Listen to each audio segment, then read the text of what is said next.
Welcome everybody to Combo Breaker 2024 here in Schaumburg, Illinois. We are going to be kicking off the Granblue Fantasy versus Rising action. Almost 700 entrants here over this jam-packed 3-day weekend for one of the biggest fighting game events of the year. I am Virim, and joining me on the mic, my name is Austin, y'all. What is going on? This is such an exciting event, Virim. I can't believe we're actually getting to cast together just in a different game now for Granblue Fantasy versus Rising. Like you said, this is one of the biggest tournaments for Granblue they've ever had in North America. Yes. Like, I can't even think of anything else in recent memory that's been as big as this one. And it's the first stop in North America for that Arc World Tour 2024 Gold Edition. So there's a lot of points on the line for this event. But we got to start things off with pools. Going to see who's going to be able to survive, who's got their swimmy paddles, and who's going to be able to drown.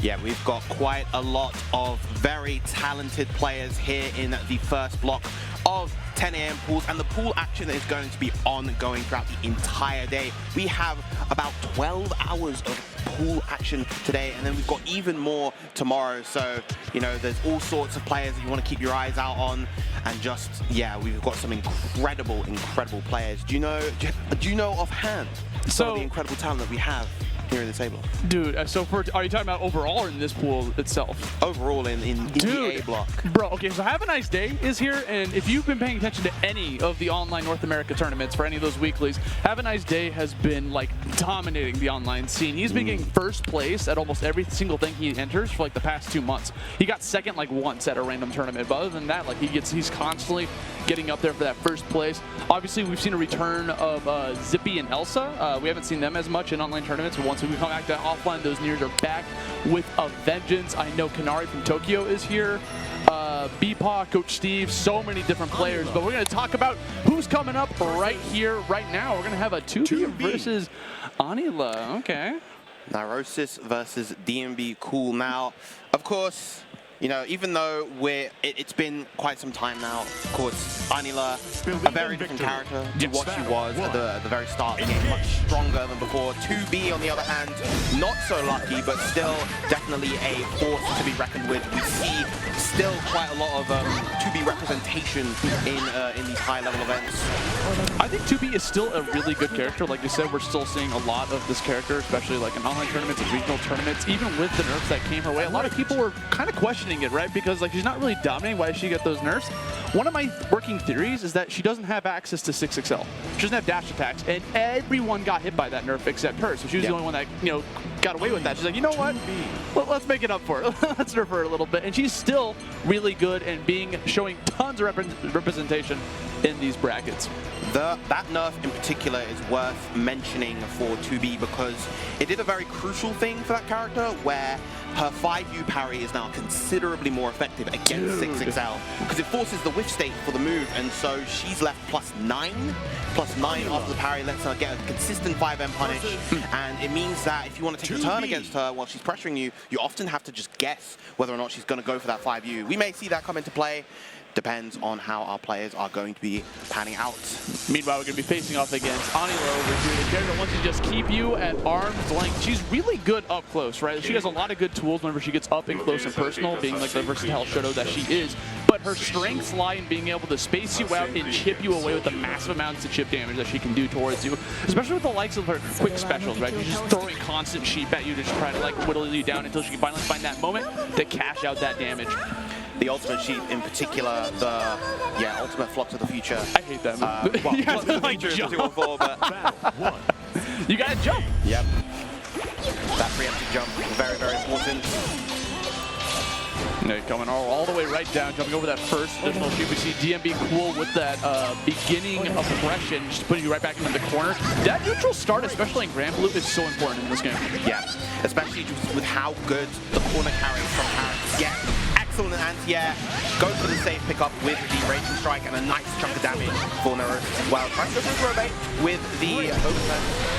Okay, gonna go for that reversal, just try to get us out of that corner. Jump didn't work. Nier does have, sorry, not Nier, 2B from the Nier game, does have access to being able to just do a multitude of options while in the air, whether it's a double jump, go for the pod swing, just delay it. But at the end of the day, you're stuck on the ground. It's gonna be Nirosis taking away round one. Big 668, of course, if that gets that counter, it is incredibly rewarding and usually safe on block with space well as well. Command Jump going to be able to go for the side swap here. 2B also has access to being able to chain her normal without hitting, but that's another jump counter anti-air coming your way. And that's going to be a lot of damage being on the table. On top of that safety jump right afterwards, going to be called out with a Brave counter, responds right back in kind. We're going straight back into some block string action ramification to put you back into the blender. Yeah, Nirosis is just looking very, very comfortable. Tries to go for 2H, but this time the double jump from 2B, able to get around it. There go the ultimate sheep, but gets caught by the last one. Oh my god, and it's going to chip you out. Only one health left away. You could die to any sort of special. Anything coming out from you, we go for the all Hail Mary with that final swing from the H chain. And that's going to be Nirosis taking away game 1. Yeah, unfortunate for DnBcool, it didn't actually end up connecting there, so left them punishable. But yeah, Nirosis looking very, very comfortable. Clearly an experienced Anila player we have on our hands here.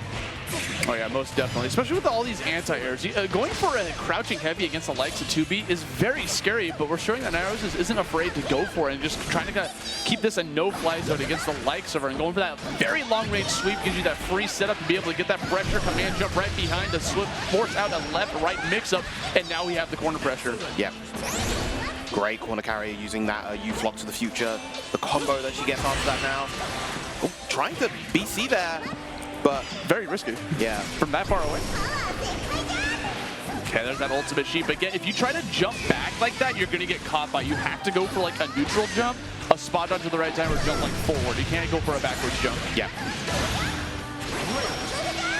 All right, once again, just Nirosis. Good tech on the throw this time.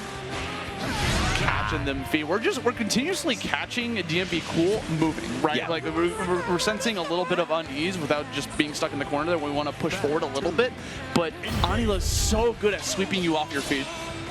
Yeah, obviously you've got to be blocking low a lot of times. This time DnBcool getting the anti-air, but a little bit out of range to get that 5M afterwards. So much damage left out of the table. Very unfortunate. All right. So we've had a bit of a mix-up on the names. So Anila is actually Space Toast Coast to Coast. Sick name. That is a great name. And the 2B is Rahuligan. It's Nirosis and DnBcool will be in the next set. Right, just gonna make sure we get the correct player names here for what's going on currently today. But again, Nirosis 1 round away from taking home this set in this round 1 pools. Again, this is the very first round of the bracket, and another ultimate sheep coming out to be able to just call out your damage. Yep. Right, big combo coming out from Rahuligan though. Just needs one more opening now. Oh, catches Space Toast Coast to Coast, moving forwards.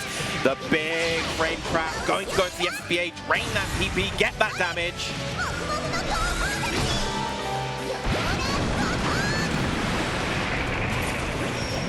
Okay, going down here with low health here. We go for the Hail Mary with the dash heavy 6XH to be able to shut down that set. Anila Extraordinaire. That's going to be Space Toast Coast to Coast with the thumbs up and the Anila doll.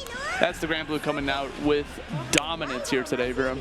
Yeah, I feel like a lot of Anila players, you know, they really do love that character, and they have the plushies, they have the whatever merch. They're happy she's good, bro. They're happy. They're just plain old happy that she's good. Ever since those buffs came through for her, she's definitely one of the winners of the previous patch. She's a sweet lass. Yeah, sweet old lass with all the lamb. Even though they're annoying, she has a million of them. She can throw them out at you, and it's just a really good character. And I'm glad that we're finally seeing success from her. Yep. Yep. Good stuff once again to Space Toast Coast to Coast, but of course we will be continuing on with our pools action. This time we're actually going to be having Nirosis versus DnBcool. Definitely looking forward to seeing what kind of characters they have in store. That's also one of the nice things about pools. You tend to see the biggest variety of characters and players at this pool stage, because you know you're not filtered to the top level players who are using the strongest characters just yet. So there's a lot of kind of variety and a lot to keep you on your toes. And speaking of locking yourself into like some of those top level characters, any of those online tournaments or even just like regionals in general, we've been seeing a lot of variety in top 8s. It's very rare that we see more of 2 of the same character in a top 8. It's like, I remember in the very beginning, you know, it was like 6 all over the place, it was near all over the place. They're still there, don't get me wrong, but like it is definitely way more variety. Fuselit, a Vasaraga main who's been like tearing it up in online. Unfortunately, couldn't make it to this combo breaker this weekend. He's dealing with school stuff right now, so he wasn't able to get the time off to be able to come through. But we are definitely missing that Vasaragan action. Mr. I'm going to get top 3 with a character everyone thinks is bad. Just goes to show that we have not even scratched the surface of this game's meta. That we have not. Yeah, it'll be definitely very interesting to see over time as people kind of adapt to other characters. Because Vasaraga, I think, is one of those characters you can't fight with a conventional game plan. No. You have to understand how his tools work. You have to understand how to deal with armor. You have to understand when certain things are punishable, when you can take your turn at certain spacings, all of that jazz. And I think a lot of players simply are not used to that yet. And so it'll be interesting to see how those players adapt, as well as how like the high-level Vasaragas like Fuselit adapt in kind.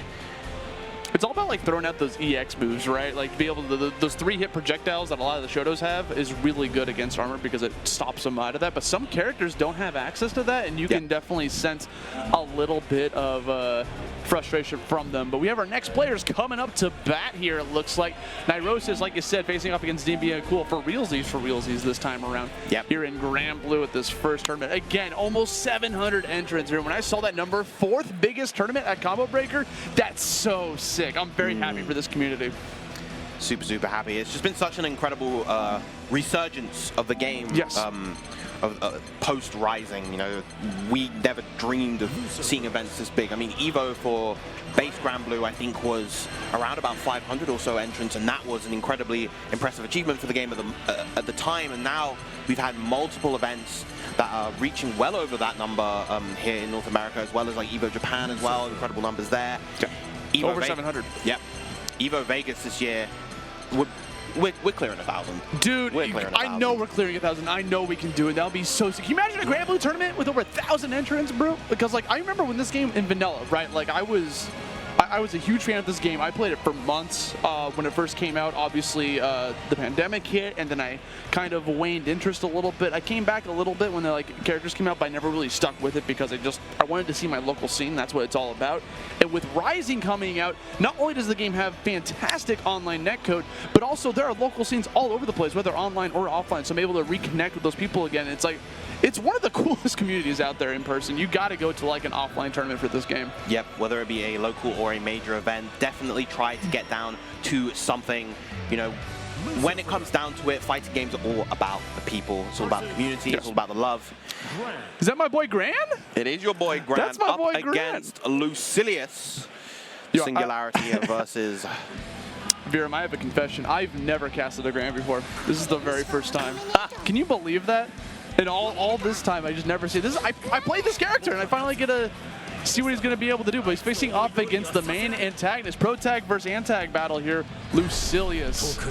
That, if you're wondering about that little neck cut there, he was actually Frankenstein. So he was put together by some, like, I think it was either Belial or Beelzebub. I don't remember. But he is a force to be reckoned with here. Got tons of long cooldowns you have to be able to fight against. And because of that, he doesn't really have access to EX boost. Yeah, it's a pretty unique set of tools and the way that, of course, as you mentioned, the cooldowns work. Tied to the blade level, little gauge under his FBA gauge, and is gradually filling over time. As the levels increase, his cooldowns get lower and his damage gets higher. So far, we're seeing just a lot of pressure coming out. Missing the block on the cross-up. DnBcool capitalizing with the full combo into the U-boot as well for good measure. Look at that corner carry. That's right. There's one thing Gran can do. He can carry you from West Coast to East Coast, and then once you're in that corner, he dishes out so much damage in the process. Mr. Shoto himself going to come right in here, finding these marks, connecting that 2M to get things started, and then you're just going to die at that point, right? 2M is such a good combo starter for Gran because it's plus on block. It allows you to be able to set up in anything you want, has lots of reach. It's not technically a low, but it still applies a lot of pressure. And if it hits, you have all the time in the world to be able to react to the next hit. Unfortunate drop from Nirosis right there. It's very important to capitalize on that damage and those hits as Lucilius, just to not only get that big damage, but also fill up that blade level. Okay, continually applying some more pressure here in the block string. Nirosis going for it all, but DnBcool definitely knows this matchup, keeping his cool right there. Comes right back in, going for another ult boot there in the corner. Could have potentially gone for an EX boot to get a wall bounce, but we're going to seal the deal there by finishing it off with a grab. Yep, very, very nice. You could see it started off relatively slow between the two players, but you could see DnBcool already making those crucial adaptations. That big anti-air on the Tessera, the H Tessera, incredibly important to be able to stuff out that move.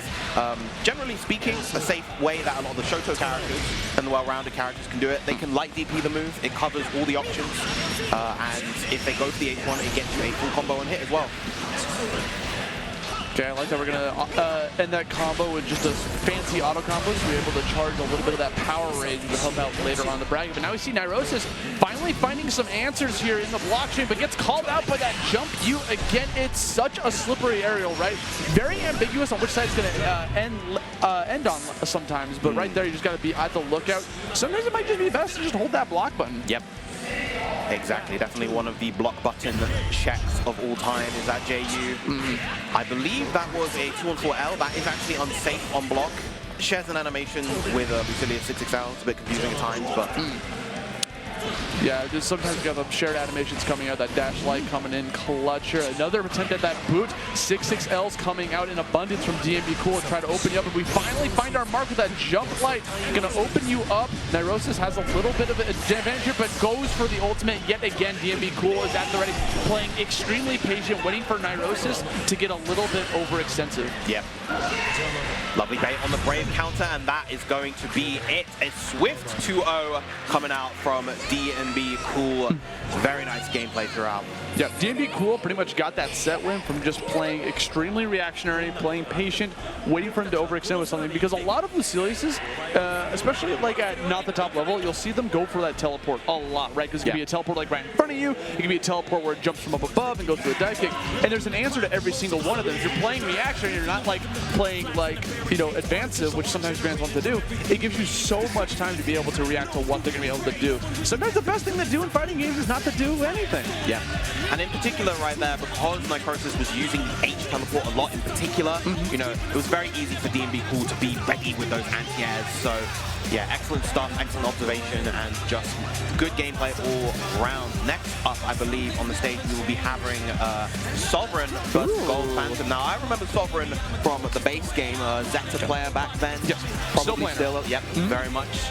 Makes sense, obviously. A lot of the Zetas, not every Zeta, a lot of them didn't really like the shift in how she played. You know, a lot less focused on the Pogo, Okizeme, and much more on just kind of getting that real big explosive damage, using those ultimate skills, pressuring with the dash light, all that jazz.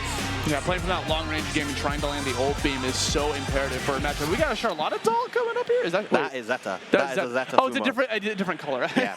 I literally just glanced at it. She had like a blue with blonde hair. Like, that's Charlotta, right? It is Zeta extraordinaire playing with that costume. Sovereign coming all the way from Bridgeport, New York, to be able to come to this action. He got a top 8 at a West Open at number 18 last month, so he's got some moves with the Zeta still, even from Vanilla. So we're gonna see what he's gonna be able to bring to the table here. He's gonna face off against Gold Phantom. Gold Phantom with the matching cap and the shirt. I like it. Blitz. Isn't that like a program, I thought? Like you could download for League of Legends or something? It like shows you your specific stats. I don't play League. I want that to be specific. I have negative knowledge on League. Ask me anything beyond like Arcane and just I can't answer. Yo, who's your favorite Arcane character? Caitlyn. That's a good answer. I like Echo. Yeah. Echo's the go. Echo's sick. But we gotta cover it. That's one fighting game somewhere else coming in the future. We're still stuck here with the Granblue extraordinaire. So we got Zeta obviously coming out from Sovereign, who is no stranger to being able to play this character. Stuck with them through the Vanilla series, coming into the Rising, facing off against Gold Phantom 6. Speaking of Zeta, actually, of course, you probably have noticed at home that Beatrix is not on the character select screen. She's not legal here at Combo Breaker 2024, and we are playing on the 1.4.0 patch instead of the 1.5. Yes. So, yeah, if you're expecting any sudden Beatrix gameplay, because I know obviously for Street Fighter we've got the Akuma, but if you're expecting any Beatrix gameplay, you will not, unfortunately, see any here this weekend. I'm pretty sure they have some setups in like the casuals room that might have them. Or we just go find those if we want to try out that character, because she's definitely a new character just dropped a couple days ago.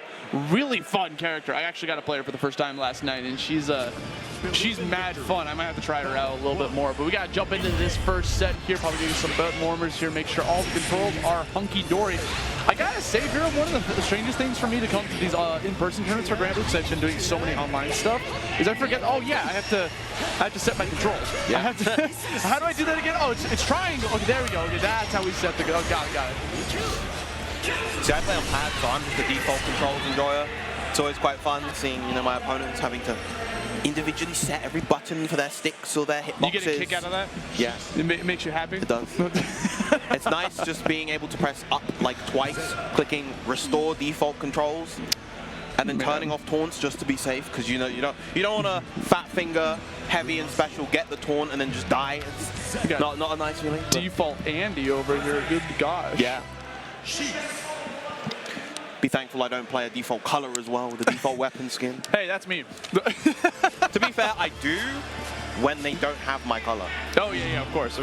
When you come to these tournaments. So we're going to get into this set here momentarily. 6 versus Zeta. This is going to be a lot of Gold Phantom trying to get in with the 6, right? Because this is Mr. Rushdown extraordinary. He wants to get up close and personal and start just looping block strings in your face using his Rekka with so many options right afterwards. And also having a lot of defensive options, especially the parry, being able to just get you off of them. There's 2 different types of parries in this game, I feel like. There's the one that you can like react to or option select and avoid.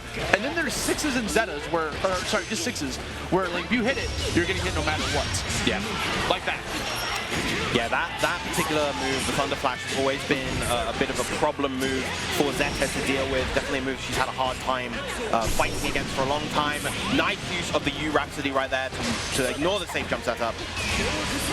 Now, if you can't go for the EX version, just go for the ulti just to get rid of that jump, that safe jump action right out of there. Oh, we're gonna go for Spear of Arvis, trying to back away. We still get caught by a stray swing, but no conversion coming out of it. Possibly because it wasn't a counter hit. Oh, we're just gonna parry right through that. Rhapsody into knee assault. You're getting comboed here in the corner. We got full meter. Get the refund on the BP. Going for the strike from SBA. We're still alive. Not for long, though. We got a cross-up on it. That was nasty. Wow. I'm very surprised about that cross-up. I'm wondering what Gold Phantom did there for that cross-up to end up happening. Maybe ended up holding forward a little bit too much, trying to get the Thunder Flash and stepped forward. Ended up getting 2-1-4 instead. Oh, got caught by the Rekka reset, man. The snake bite coming in clutch here. Another pressure. Ooh, the Phantom hit. Gonna be able to call you out one more time with that crouching light. Getting some big combo damage here. Are we gonna cash out? Are we gonna save our meter? No, we are cashing it all in. Putting it all in on red right now. Gold Phantom dealing on so much damage here. And one more grab and you are done for. Oh, another cross-up. We're trying to do it again. Very important tech from Sovereign right there. And this is actually a pretty good spot for Sovereign. Look at that. Gets the U Spear of Arvis in the air. Look at all of this damage and has a ton of meter left to spare as well. Going for the safe jump setup. Yes, good bait on the throw, and now no parry available. Yeah, he went for the EX version, but if you just run up for that long, try to feint out any sort of option like the Rhapsody, you're going to get called out by the grab to seal out that round. Sovereign evening up the score here for game number 1 as we approach round number 3 of game 1. Yeah, that was almost an incredible comeback from Sovereign, of course, making use of that J22U. Such a strong move for Zeta. And both of these players now very adamant to just keep throwing against their respective parries. Yeah, no, right now we still have a lot of pressure we can just be able to throw against Gold Phantom while we wait for that cooldown to come up. Whenever you see EX parry coming out from 6 or EX DP from players in general, you now have access to be able to go for them without a care in the world. They don't have meter, right? Yeah. Being able to just apply all that pressure. That's exactly what Sovereign's trying to do here, spending up one of those BPs. I love that bait! Run up there, bait out the grab, jump backwards, ultimate Spear of Arvis, ultimate parry. Rhapsody not gonna be able to find its mark. We got a close, heavy counter hit, big damage coming out from Gold Phantom. Yeah, that's a really unfortunate drop for Sovereign right there, and that is going to allow Gold Phantom to get the positioning and capitalize right here. Tries to go for the RPS. Rhapsody right there. Gold Phantom fighting back with that BP. Nice block on the Gate of Demons, but the Rhapsody not going to get the KO just yet. Bait out the spot dodge with the laser. And a beautiful spot dodge on the U empty hand. That was an intense first game. I can't believe he bet it all with that medium infinite wonders, right? Going for the beam of the medium variety where you can like hold it forever until you finally let that laser rip, be able to catch Gold Phantom a little bit off guard. That's going to secure Sovereign that first very important game, because I feel like if I was a betting man for him, I'm saying this is going to game 3. Yeah, that was such a close first game that I wouldn't be surprised if we saw those adaptations coming out from Gold Phantom. I think it's just a lot of small things from both players, just here and there, making sure that they're cleaning up how they get their conversions, making sure that they're on the side of Gold Phantom, not falling for those throw baits from the J22Us, because, you know, that is by far the scariest thing that Zeta can do against you. So it's what you kind of have to condition yourself to defend against at the kind of primary layer of defense. Yeah, it is unfortunate because there's a lot of layers there, right? Because we saw a lot of Sovereign running up and going for grab constantly against Thunderflash. So eventually, you know, you're going to catch Wise at that, but it was a conditioning the whole time. That's what Zeto's want to do against. This is what a lot of players want to do against you. They want to run up, grab you, run up, grab you, run up. Oh, I'm not doing it this time. I'm going to go for my big boy damage setup, and that's exactly what Sovereign's going to do.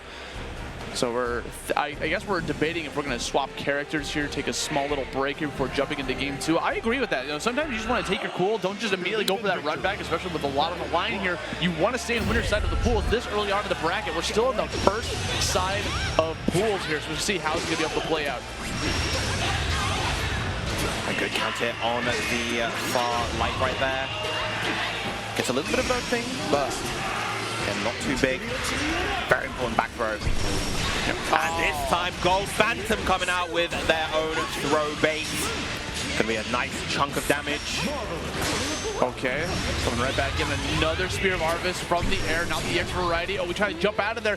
Could have potentially gone for a spot dodge for a clear punch. I think we're just going for an option selector to be able to cover multiple different things. Another run-up grab bait, calling it all out with the ultimate Spear of Harvest, catching all of our BP out on the Raging Chains to finish off the round. Sovereign keeping it nice and simple. I like going for the Raging Chains there rather than trying to go for like the fancy extended B&Bs. You know, if you've got the resources to spend and can go for a simple combo, go for a big count hit, but not going to get the follow-up afterwards. Oh, the trade in midair, and Gold Phantom recognizing that and going for the jump medium afterwards. Oh my god, the Granblue special going for a grab a little bit too far away, so they both just kind of look a little bit weird, like, oh no, I got to grab you, we're coming right back in with some more infinite ultimates coming out.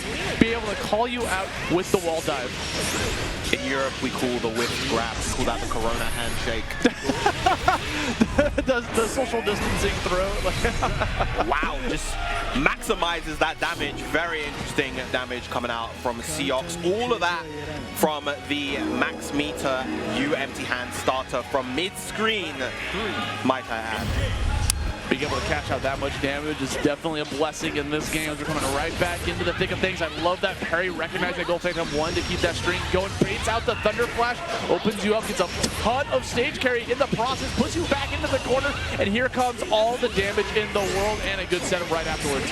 It goes for the plus meaty infinite wonders that time. The U2-2-U, the U Spear of Harvest, not getting the connection from that distance, but this should be enough as long as Sovereign finishes the combo. That he does, and he will be moving on in the pools.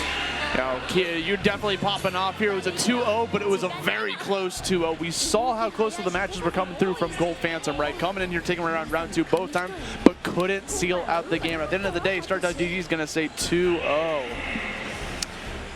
That it will, but before we continue with even more Granblue Fantasy versus Rising action, we will be taking a short break, so make sure that you don't go anywhere.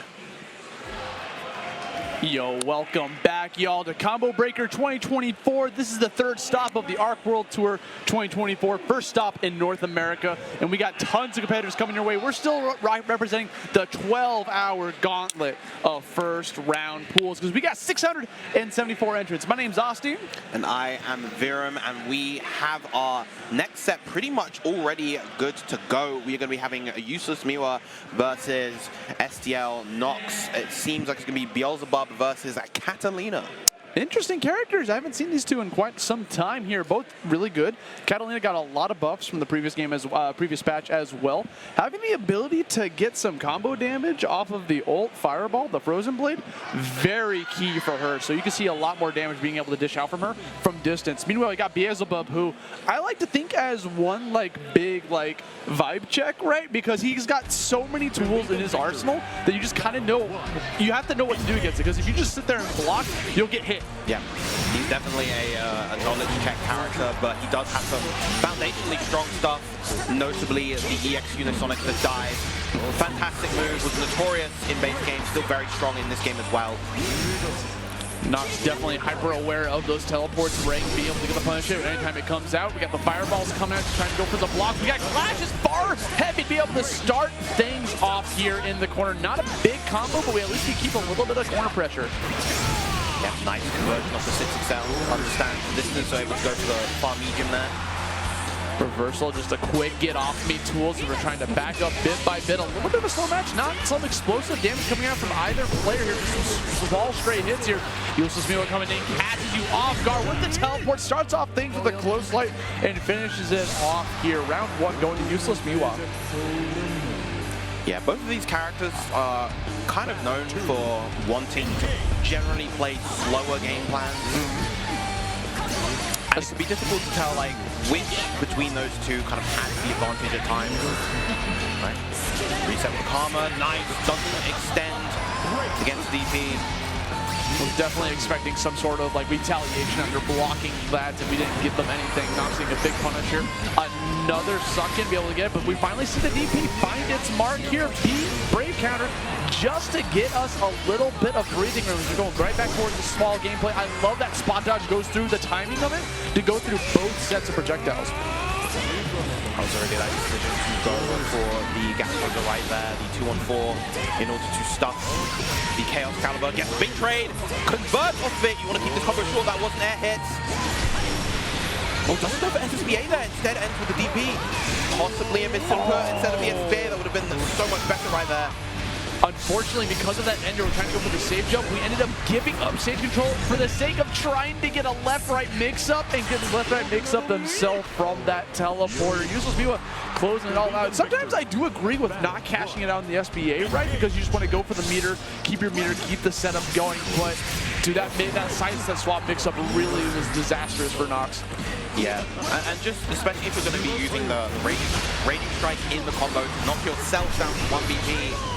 You know, cashing out with the SBA is important so that you get that BP back and you drain the BP from the enemy, putting you in a really nice spot. Okay, Nox has opportunity, but oh no, gets called out by the Raging Chain. Neither one of them relents, by the way. They just hold back and nothing really comes from it. They both are just down one less BP, and UselessMiwa gets a lot of spacing out of the corner. We got another DP letting these DPs rock from Nox, right? Every single time we're seeing any sort of small pressure coming out from UselessMiwa, Nox has the DP at the ready. And eventually, UselessMiwa is going to have to be forced to block sometimes. All right, gonna go for the big pickup using the 668. Flashes galore, comes right back in, couldn't get the setup right afterwards. Nox trying to play it super safe here. Wow. Gets called out for the projectile, no follow on top of that, gets the tech grab, scramble situation, goes for the Hail Mary with the dive kick, and closes out yet another round here. Nox is so close to taking one of these rounds, but just can't find the mark. Yeah, the Frozen Blade actually losing the Fireball War there against the Black Flies. Right, Hard knockdown, gets the throw. Tries to throw bait there, I like the idea. Now we're just holding block on these far heavies, right? Just get these out of here. We don't want any counter hit on that because Catalina catches out so much damage on a far heavy counter hit in the corner. You've just got to be protective of it. Oh no! The Anthem! Send them to the void, deal the damage, drain the BP, and now you're one hit away from death. Mods, send him to the void. He's done for. Now he's going right back into the thick of things here. Throws out the projectile, gives him with the toe, and that's going to be UselessMiwa taking the set. But a valiant attempt that we saw from Nox's Catalina. I saw what was working there. We just couldn't find out we couldn't cash out the damage at the right spots, so we just wasn't able to close out any of those rounds. But congratulations, regardless. You're still going to be in the pool side of things, just on the lower side of bracket. But that is going to be one tall bracket to climb through. Yeah, it's definitely important when you get those big hits. You got to capitalize as far as you can. You know, make sure that you learn your combos. Make sure that you're executing to the best of your ability. Obviously, misinputs are bound to happen when you're on a tournament stage. You know, the nerves are going to kick in, and that happens at every level of play. It's different up there, dude. Yeah, yeah. It can be stressful, but good stuff once again to UselessMiwa advancing in the bracket. Next up, we are going to be having Score of a Million. Very, very well-known Melty player, incredibly strong in that game, but does have some history in... Oh, no, sorry, we're going to be having Score after this set. Instead, in this set, we're going to be having Pochp versus Krispy. All right, I've seen Pochp before. I believe they're traveling here from Montreal. Coming up here on the bat, you know, that's what's cool about Combo Breaker is people traveling to this tournament, not just in country. Obviously, you coming from the UK, a lot of players coming from the UK or just Japan in general, but Canada, right up north, that's still quite the trip to come through. You still have to go through borders to be able to come to this tournament, showing the importance of not only being able to place into one of the Arc World Tour stops, but also Combo Breaker in general, because it is like one of the big tournaments of the year for FGC tournaments. Like, if you're missing Combo Breaker, like, at least you can watch from home, but what you're missing at all, dude, this is one of the best tournaments out there to do it. Yeah, the atmosphere, the energy, it is so infectious and irreplaceable. Unmatched. Here at Combo Breaker. I've only been, this is my second Combo Breaker. I went to 2022 as well, and I knew after that particular event I had to go back again. So we're back. We're back and we're having a great time this morning. Shout outs to everybody who's tuned in right now. Shout outs to all the people at home. Shout outs, of course, to Callisto holding it down on the stream and all of the fantastic staff here at Combo Breaker. You know, it wouldn't be possible without the incredibly talented workers putting this incredible event on so far. Bro, they got like 10 streams too. That's a lot of staff. That takes a lot of manpower and willpower to be able to bring this event to fruition. And again, shouts to the community at home, you know, the Granblue community coming through, being able to support the game. It even shouts to the people who are not familiar with Granblue tuning into the stream. Did you guys know it's free to play? You guys know this game is free to play. You can go download it right now on your PlayStation or on the PC. And it has crossplay, has good online, costs $0 from your wallet. You can play as Gran as well as 3 rotating characters. Yep, the current rotation has the 3 society members in lieu of the release of Beatrix, Zeta, Vasaraga, and Eustace. So if any of those 3 characters tickle your fancy, then the free edition is there for you to try out next week. Or just main Gran. Or just main Gran, because he's always free, brother. But we got to jump right into this next set here. Like, we got to move on, keep on trucking. We got Vera facing off against Anila. Vera, I think, a character that is very popular among kind of lower and mid-level players. You see her a lot less at the higher level, and I think it's a lot to do with she doesn't have quite the same degree of like firepower and explosivity as some of the top tiers in this game. Yeah, but it still allows you to be able to seal it out, especially when you learn that command grab. Dude, that command grab is so strong for Vera. And speaking of, we don't even need to go for the command grab. We have the meter to spend it on. This install form is so explosive for Vera. It allows you to be able to access to so many different skills. Allows you to be able to do 3 additional air dashes while in the air. Gives you a 2-hit DP. There's so many tools that come into her kit once she goes into install. Yeah, we saw Krispy being very, very liberal with the BP early on. That ended up coming back to bite them later on in the round. Crosses under, gets a frame trap as well.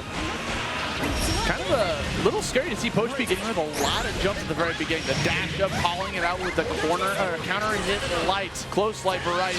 Now we got the corner combo going right back into the install. We're going to have that freeze wake up Oki situation. Not getting too much of a conversion right afterwards, but we still maintain that corner pressure. Literally 2 specials away from being able to seal this out. Doesn't even need to go for it. Waits for that risky jump out of the corner and just stuffs it out with a far medium. Yeah, good stuff. I really, really like Pochp so far, really capitalizing. We mentioned this before, but capitalizing on the hits that they were getting, you know, the 668 extension, great awareness, spacing to be able to get that from that position, just maximizing the damage as much as they could. Another addition for those that haven't been tuning into Rising is that Rising, the auto combos, you're able to go for a heavy overhead or low follow-up right after those auto combos. So it gives you a little bit more variety right on the build, the block strings. But once again, we are seeing Pochp just come in here with a vengeance. Another combo, Raging Chain. We got 3 BP to spend, but you only need 2 to close it out. Yeah, lovely punish on the U-flop to the future right there. It is -6 on block, so a lot of our lights are able to punish. Yeah, there are some neutral skips in this game that are plus on block. There's some that are minus on block. You just gotta remember which one is which depending on the character and what's going to be happening in the middle of things. But again, I feel like history is kind of a flat line right now because we're seeing once again Krispy stuck in the corner. We have yet to see Krispy get any sort of meaningful like block string pressure against Pochp. Yeah, especially post the second round. This has all been Pochp just getting so much damage, getting all of those openings, Krispy missing those crucial blocks and getting opened up. And that will be a very quick 2-0 coming out from Pochp.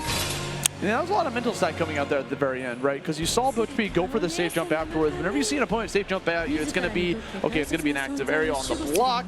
Maybe they do the aerial a little bit too soon, so it's like a feint hit on the block, and they're going to go for a grab afterwards. Sometimes they'll just go for an empty jump and then go for a crouching to catch your toes. Like, there's so many different layers on top of that safe jump that you just kind of got overwhelmed there at the very end. That's going to give Pochp the victory that they're looking for. Yeah.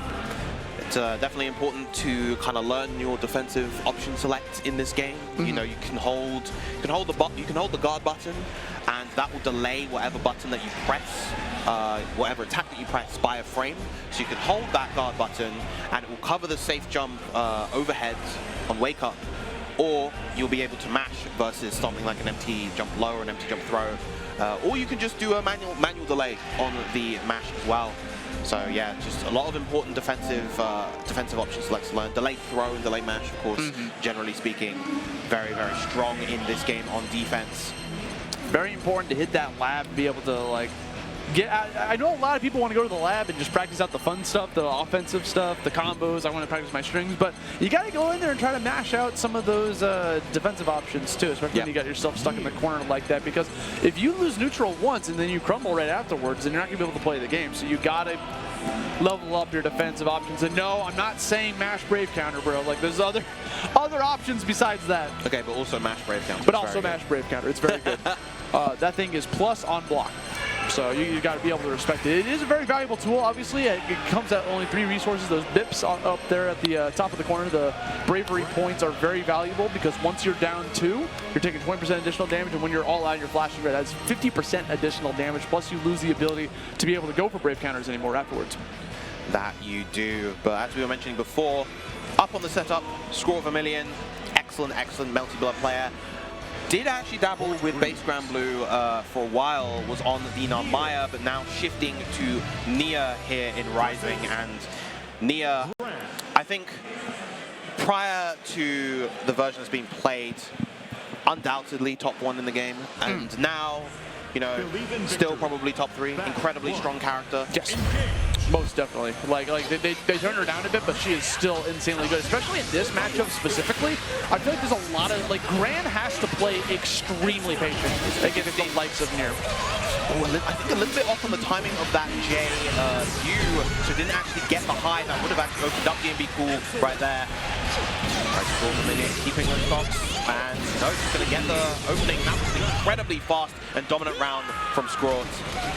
See a little bit of panic coming out from DnBcool there at the very beginning, because once you get like sandwiched between Death and Nier, it becomes really important to me specifically. This matchup, I'd be holding the block button a lot because Nier has so many access to so many different tools that can go for like a left-right mix-up, a high-low mix-up that kind of lowers one of those like little barriers, you know, makes it like that. But we've got a jump U going for the side swap, going to be able to give us some big corner damage here in the corner, and we got the reset. Yep, frame kill with the LDP right there.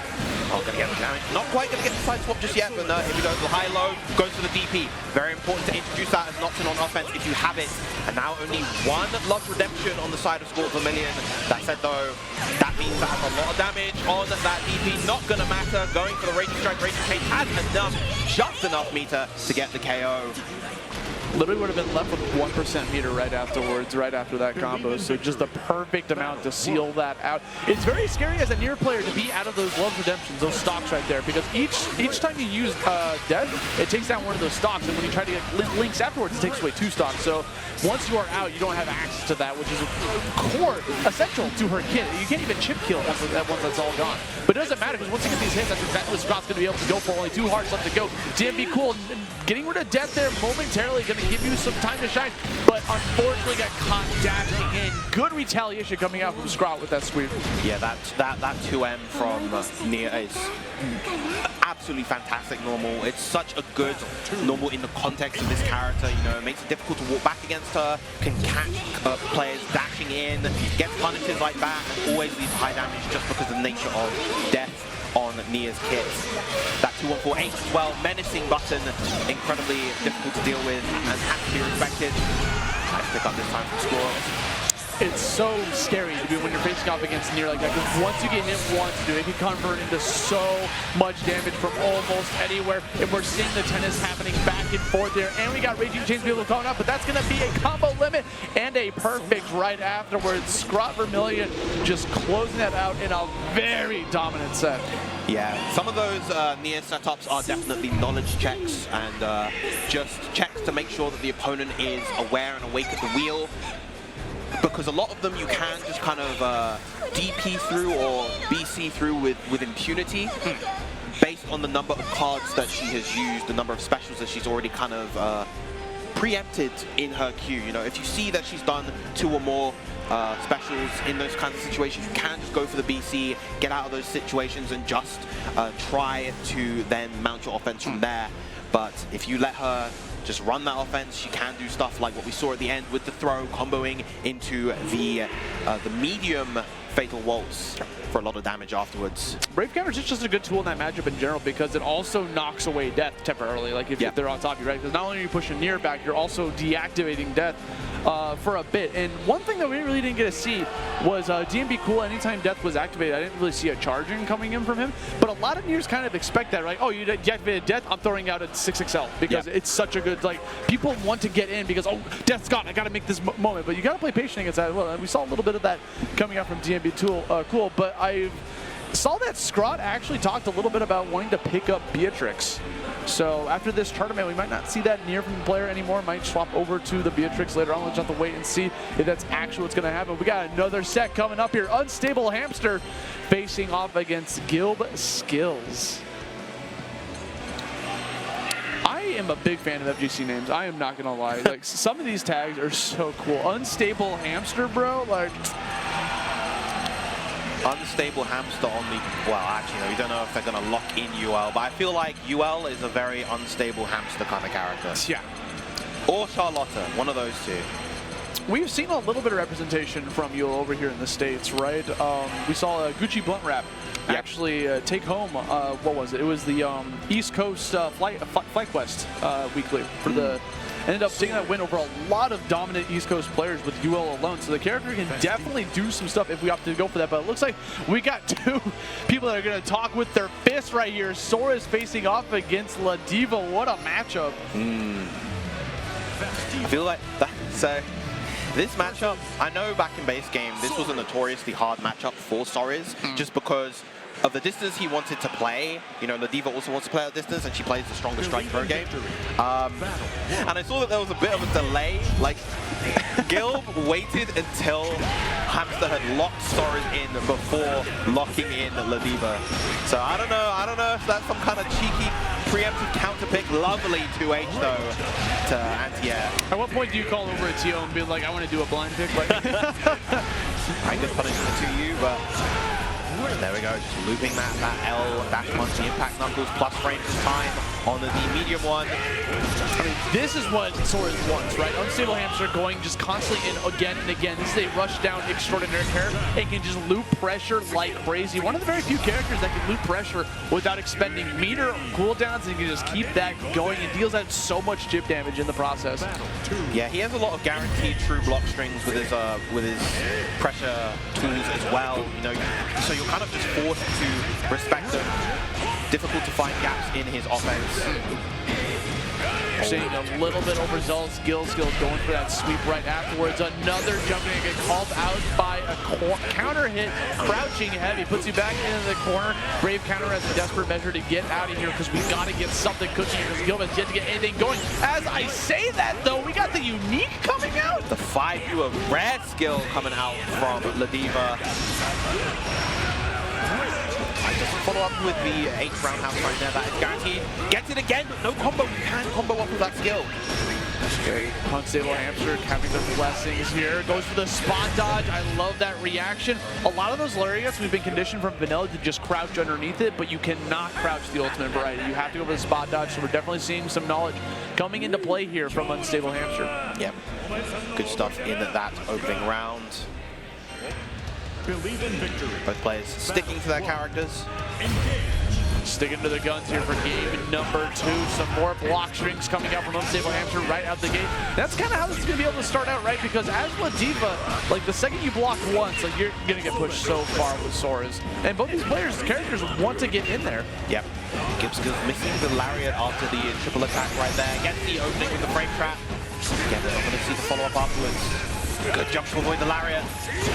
Yeah, very incredible defensive option. We're seeing a lot of jumps coming out from Gil, but Unstable's just going to capitalize on that. Just go for the simple, crouching heavies. The 2 H's are coming out with abundance from Unstable Hamster. There's that lariat one more time, and it gets stuffed out immediately from the crouching medium. We got an auto combo into a raging chain to shut you down. Any sort of momentum that you were starting to mount. Keeping that nice and simple, and now only 1 round away is Unstable Hamster from advancing in the brackets. Maybe it's the nature of like round 1 pools, but we're seeing a lot of 2-0s starting to like come out into fruition. You're kind of seeing the player who's kind of dominant in the set. But as I say that, GillBSkills is coming back out here, getting some damage here, can't quite get the corner carry that you're looking for. Instead, gonna block their way over to the left side of the screen. We have yet to see a punish coming out from that old dive in. That is punishable with the spot dodge. Ooh, big jump, gonna get the punish. A lot of time to get that punish as well. Even was able to whiff the aerial and still get the landing normal. Oh, a little bit too early on the Ularian, trying to go for a meaty, and it's going to cost them the set. 2-0 to Unstable Hamster. Unfortunate ending there. You had Oki, you went for the meaty, but you had to pull the trigger a little bit prematurely, and it cost you the set there at the end. But shout out to Unstable Hamster, just keeping their cool with the swords, is gonna move on through that bracket. And I gotta say, I feel like Granblue is one of those games where like the players could be like really good, but they fight against someone who has their like strategy down. They don't. They just get cleaned up, you know. Like I've seen this time and again in Granblue, and I think it's just because once you find that answer and you start dishing out the damage, especially how high the damage is in this game, it just ends super quick sometimes. Yeah, this game is definitely one where even relatively small gaps in skill level can make all the difference. We saw that a lot in base game as well, and it's ever present in this one too. But yeah, once again, good stuff to Unstable Hamster for advancing. We will be bringing up our next set very soon. That'll be S0 versus Galga. Ah, yes, S0, another near coming up from Illinois, local player. Got top 8 at a WASD Open 5 a long time ago. I think that was like in January. So definitely is no stranger to being that deep into the bracket and trying to get something going here. They did play near back in January. I don't know if they're still sticking with the character. We'll have to wait and see what they're going to bring towards the table. But facing off against Galga, this could be anyone's game. Yeah, I know. I feel like the majority of the high-level Nias stuck with the character. It's once you kind of taper to the lower-level players, the mid-level players, those are the ones that have been playing Nier a lot less. They've been kind of gravitating towards other characters, I feel. But make no mistake, she is still an incredible force to be reckoned with. I mean, as we saw literally in the set before this one with Scrawts, absolutely dominant showing versus DnBcool, who looked very strong in their previous set. That's what I was talking about, dude. Like the player could look really strong earlier, but then all of a sudden they don't know the matchup, or they don't know the setups that a player is using against them, or they just get in their head too much. They can just get completely annihilated. Yeah. It's like us, you know, when we played. Like it was like we're so close in skill level, but like when I just don't know what to do against anything that you do. So you just yeah, you believe that. You tell yourself that. Let me hang on to something, Vero. It's a difference in experience, brother. Don't worry about it. Nah, I'd win. He's lying. I won. Listen, I won the very first game. And then he proceeded to lose 20. We don't gotta talk about that. I should have just one and done. I should have taken the Tekken route, just gone to ring, diggled the one and done, and just did. That's what I should have done. What you should have done is simply not brought this up in the first place. You're just giving me ammo here, but we are seeing the Nia coming out from F-Zero and the Cagliostro coming out from Galga here. Cagliostro, another one of those. I think Cag is in that kind of area a little bit outside the strongest characters in the game. But definitely up there. Yeah, definitely up there. Has plenty of tools, very consistent, strong damage outputs. The zoning game plan for this character is not as strong as it used to be, but in exchange, her damage has been really stabilized. Her whip functionality really strong. Ray extension coming out from F-Zero. Gonna go for the, oh no, misses the 50-50 setup there. And Galga probably not immediately recognizing and not going on the offensive as a result. Big sweep. Oh, that's a huge hit with the trap, but doesn't convert. Unfortunate.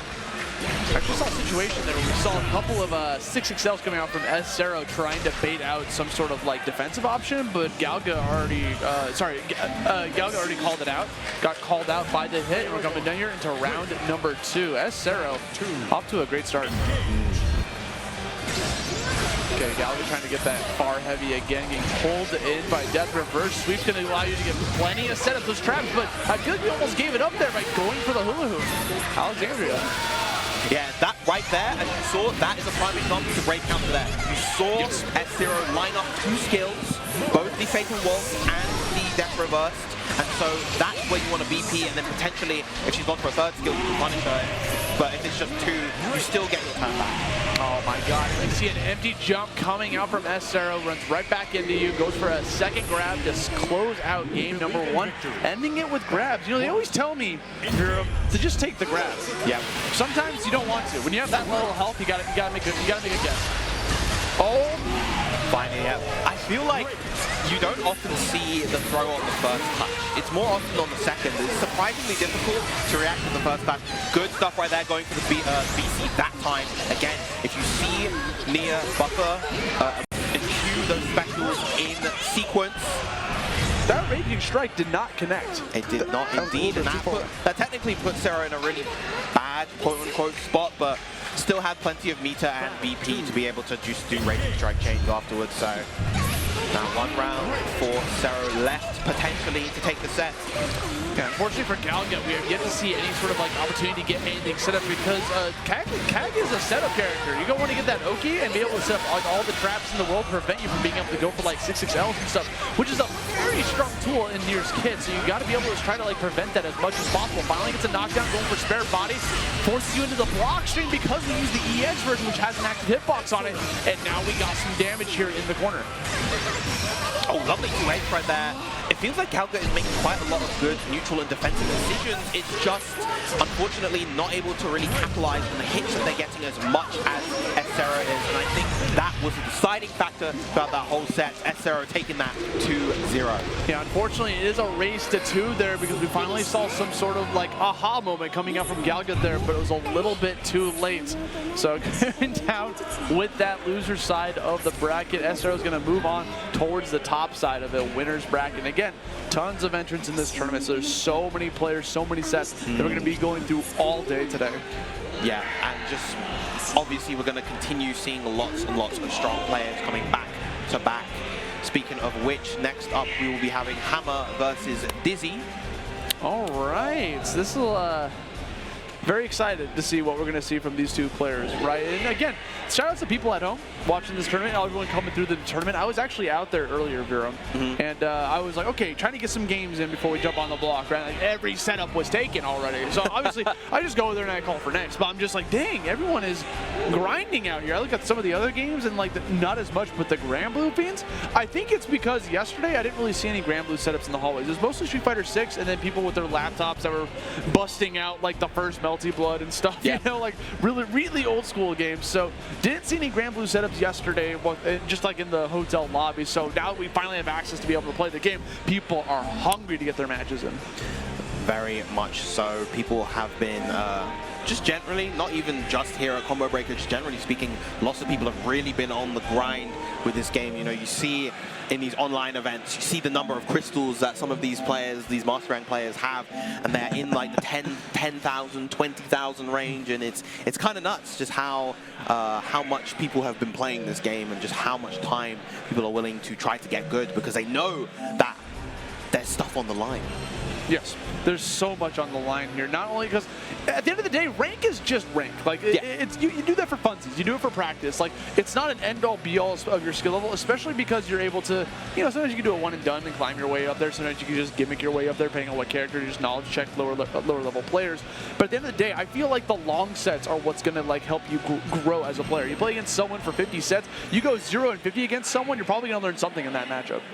I mean, the way I see it, it's all about how you frame your mindset going into the games. You know, what you're looking for when you play in any kind of environment, I think, is always kind of valuable. You know, tournaments are obviously first to two, so going on ranked and like refining your first to two gameplay, just having that overwhelming layer one gameplay is still important to cultivate. But then, of course, when it comes to long-term adaptation, that is another thing that needs to be cultivated through those long sets, as you mentioned.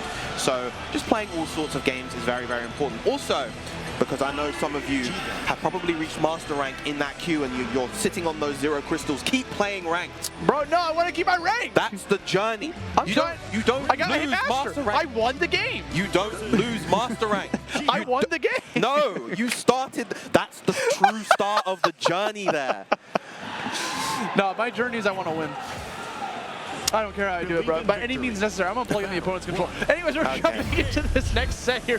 Grimnir making an appearance against Jita. Now, if I ever see Jita on screen, it's like almost a crime not to mention Have a Nice Day, because that is like the Jita that has been doing it here in the States, right? Bringing this character to the table, we didn't really see too many Jitas at the beginning of Rising. Like, she existed, but it just wasn't like quite all over the place. Then we saw Have a Nice Day kind of solidify on that character and was like, okay, this character can actually cook. She's got a very strong neutral. Now, here's the thing about Jita, right? Lay it on me. Jita is not like a new toy syndrome character. You know, a lot of the early characters, people gravitate towards, oh, you look at these characters with that flashy, powerful ultimate skills and the ridiculousness, and you know, they can kill you off of one hit. Jita is that character that kind of... I have a fireball. Yeah, she sits in the background. But you realize that, I always like to bring this up, she is the young entrepreneur of this game with their incredibly successful startup thanks to their $500,000 loan from their parents. And, you know, they have absolutely everything that they need to succeed. You know, Jita is... She comes from humble background, you know, like yeah. she Humble in about 5 million quotation marks, but she, yeah, this character, incredibly strong, incredibly well-rounded, very minimal that you can really fault her on in terms of like real flaws, but when it comes down to it, it does come down to the finesse and the capability of the player and the pilot on the character. And so we will have to see what Dizzy has in store for us here today.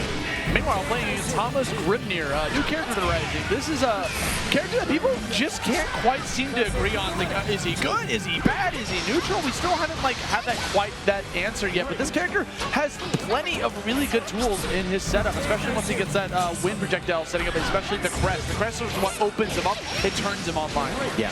He is definitely one of the most kind of unique and unorthodox characters in the game, and as a result, in the context of this game that I think rewards simple, explosive power, you don't see him as often represented, particularly since, you know, he's not kind of dominating at that top level. He definitely requires a bit more of a specialist mentality.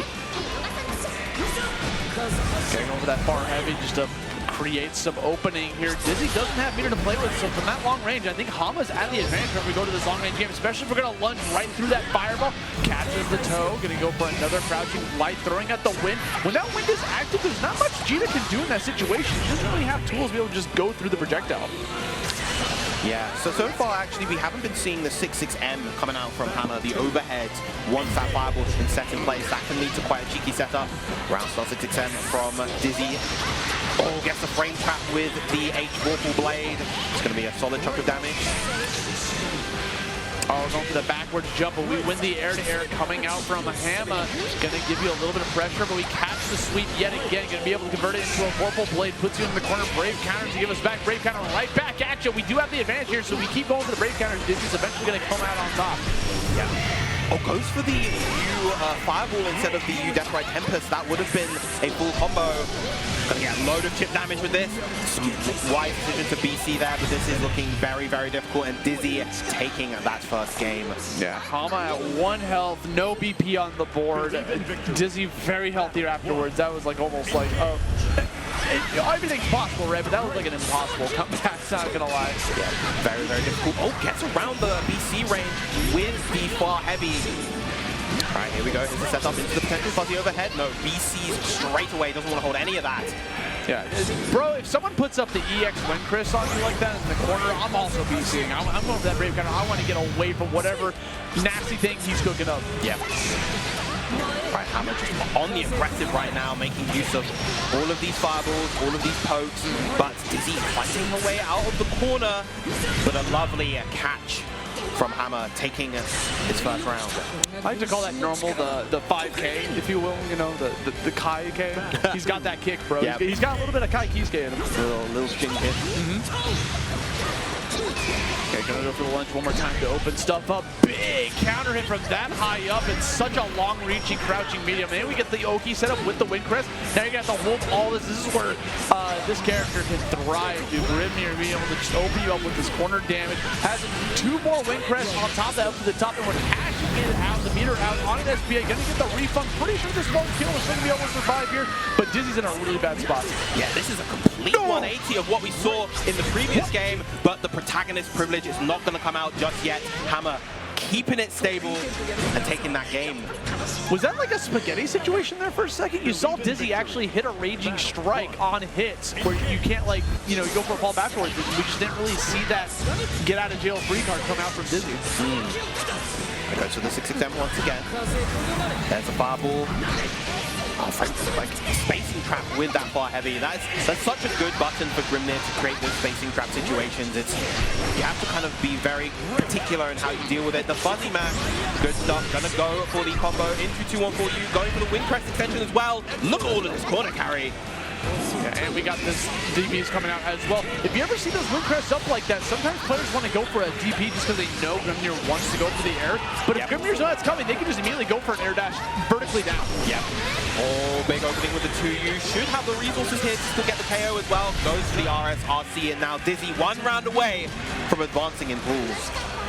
Hamma's still in this fight, definitely showing some signs of life here for game number 3. Just needs 2 more points, something out here. Far heavy, gonna be able to connect. That far heavy is actually quicker than far medium just because of the 2-hitter. Yep, the 8-frame far heavy coming out from Grimnir. Gonna get the combo into the H Windcrest once again. Trying to go for a preemptive spot dodge against a potential BC right there. Gonna keep the corner control, tries to go for a jump bait, misses the dash for the Windcrest. Nice DP coming out from Dizzy. Recognizing that Dizzy was playing very passive there, could easily just go for a super jump into nothing to catch the crouching, but we got tons of corner carrier coming out from Dizzy, putting him into the corner. We got meter on top of things. This is very scary for Hamma because if Dizzy gets 1 clean hit, you could explode. SSBA is on the table, and there it is. It's gonna be the crouching light. We're spending it immediately, so it's not decayed, but out of an auto combo, you're at no BP. I don't know if he's gonna live. Chat. You know what? Oh, not even close. Plenty of life still left on Hamma's side. Tries to go for the cross up right there. And able to take his turn with the BC. Oh, we're gonna have to hold on that. Whoa, we let it rip! The SBA right on top of you, put you into the tornado, the twister itself. Round 3 of the final game coming up. Hamma is still in this fight. This has been the closest set that we've had so far on stream. Oh, that was, I believe, punishable on the M Deathrite Tempest. Dude, you saw that raging strike coming out. You definitely think that was a brave counter. You got the projectiles coming out one more time. The Dancing Storm's such a good projectile because you either throw it like that, or you can stop it in place with a wind shift to be able to stuff out any sort of approach that Dizzy wants to go for. It far heavy again, coming out to be able to get stuff started up. But Dizzy already spending 2 of those very valuable VP as brave counters. Now we're taking 20% additional damage, and we only got 1 more. Hamma lands a raging strike. Dizzy is done for. So it's definitely in the forefront of Dizzy's mind at this point. Yep. Dizzy also doesn't have the meter to immediately SBA to get that BP back. Again, we're not seeing the 6-6Ms coming out. They have been hitting, but dude, the passiveness coming out again, trying to go for the brave counter, uses the final one. We are now taking 50% additional damage, and we lost it all, but that's okay. We're getting a refund. We got that Simi check coming right back into things. We get that one last diamond, bring it right back into the thick of things. We are out of meter, though. Hamma has all of the meter in the world now. Far heavy again, throwing out the projectiles, throwing out the old variety, the old version this time around. Another far heavy gonna stuff you out. Brave counter using it the fourth time. A big counter hit on the 2H from Hamma. Gonna shut down any sort of momentum that Dizzy was looking for, and that's gonna be your victor with the Grimnir. What a set, Hero. Huge 2H right at the end. Grimnir coming through for Hamma, taking it.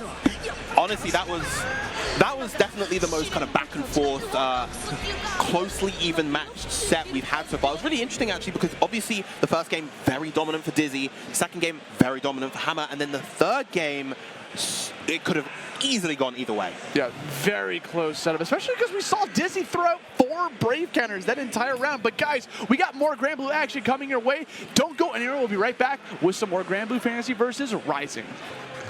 Welcome back, everybody, to Granblue Fantasy vs. Rising here at Combo Breaker 2024. We have more pools action ready for you lovely people at home. I, of course, am Viraman, once again joining me.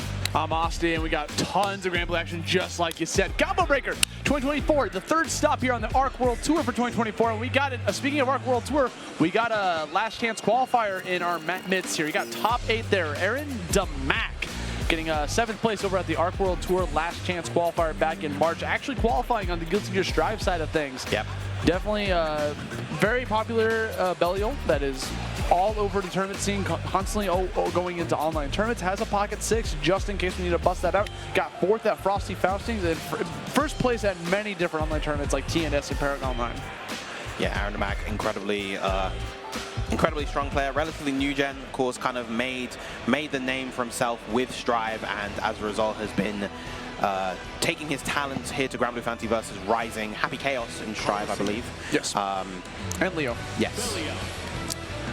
Facing off against Nytmare, who's going to be rocking the Zoe, a character that we've been seeing a lot more of in recent memory. Very good character out here. There's tons of great tools. Being able to charge up that dragon meter to give you all the necessary actions that you want, but having the ult skills is what's very important for her. Yeah, the ultimate 236U, that's a very strong move for her. Unsafe if she commits a bit too hard to it, but it is an incredible conversion, anti-projectile tool, as well as an option that gets her a lot of her dragon meter back. Yeah. Meanwhile, Aarondamac on the Belial, that this is a character that is very Shoto-esque, has tons of great tools to be able to just go with the classic fireball, has a DP, has a lens movement to be able to get in there as soon as possible. Well, one of his best tools out here is some of his normals, right? That crouching medium is disastrous. It's plus on block, it's low, it reaches so far along, and you're able to get a combo right afterwards. Yep. Confident match coming out from Nytmare here. Going to get a solid amount of corner carry as well. I think you could extend that combo a little bit more if you go for the low hit after the spinning slash. Okay, we're going to be able to catch that out immediately rather than trying to get the full extension of that combo, throwing the needles at him, the spears. Not going to do too much damage because that is hella decayed, but it's going to send him a message. It puts down the BP, so you only have one more brave counter in the docket. Yep. Not to mention the corner carry on that SBA in particular is very strong. You know, if he hits it from around round start position and you're in the corner, that is unsafe. Good punish from Aarondamac. Keep it nice and simple. Yeah, going for the EX variety of that. Another craft being able to come out, going to go for the Pug Stomp there, which is a tool that's really good for being able to call out any sort of aggressive options. Can come in there, you go and throw out something safe. Going for a Raging Strike, not the chain variety, be able to just get that massive damage while saving 25% of your meter in the process. We get another hit on the reset. More damage coming your way, and we got meter to boots, cashing it out on the SBA. No animation required. Aarondamac off to a fantastic start in this game 1. Yeah, cheeky little frame kill in that sequence with the light DP. It's like you see that light DP whiff and you want to mash afterwards because you think it might be a mistake from the opponent, but no. Plenty of deliberate setups from that move. Something important to note about this matchup actually is the laser, the laser from Zoe, the 236H, will often beat the 5U from Bilal, but we didn't actually see it happen in the previous round.